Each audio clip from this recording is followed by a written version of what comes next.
गरुड़ पुराण अनुसार मनुष्य पाप कर्म कले से निश्चिंत रूप से नरक को जीव आउ पुण्य कर्म कले स्वर्ग को जीव बोली वर्णना करा जायछि। जय जगन्नाथ फ्रेंड्स 143 विश्रुत लाइफस्टाइल चैनल को आपण माननकु बहुत बहुत स्वागत। तो फ्रेंड्स आज आम जानिबा जे केउ पाप करिले केउ रोग होइथाय जोटा कि गरुड़ पुराण रे अछि। तो फ्रेंड्स सर्वदा भगवान कर नाम जप करिबा द्वारा स्वर्ग प्राप्ति होइथाय बोली मान्यता रहिछि। एहा सहित गरुड़ पुराण रे उल्लेख मध्य रहिछि कि जदि आपण कोनोसी पाप करूछंती तेबे आपनको सही अनुसार रोग आउ जंत्रणा सहिबाकू पड़िथाय। जदि आपण कोनोसी ब्राह्मणर हत्या अर्थात ब्रह्म हत्या भली पाप करिछंती ताहेले आपण जक्मा भली रोगरे पीड़ित होई पारंती। जदि आपण गो हत्या करिछंती ताहेले आपणकू कुष्ठ रोग हेबो। जदि कोनोसी व्यक्ति निज पुत्र को मारिछंती किंबा पुत्रर बापा को मारिछंती ताहेले एभली पाप करिबा जोगु तांको शरीरर सबु अंग छिंडी जाई थाए। जदि कोनोसी व्यक्ति निज गुरुंकर पत्नी को हरण करिछंती ताहेले से पर जन्म रे क्लीबलिंग होई जन्म नेबे जहाकू नपुंसक बोली कहा जाय थाए।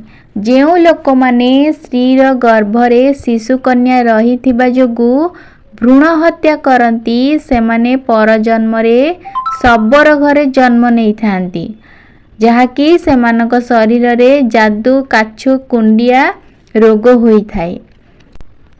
तो फ्रेंड्स जेउ स्त्री निजे आ निज स्वामी को सुस्वादु भोजन कराउछंती किंतु सासु ससुर को पखाल भात खाइबा को देउछंती सेमाने सेही महिला माने पर जन्म रे गलगंड रोगर शिकार होई थान।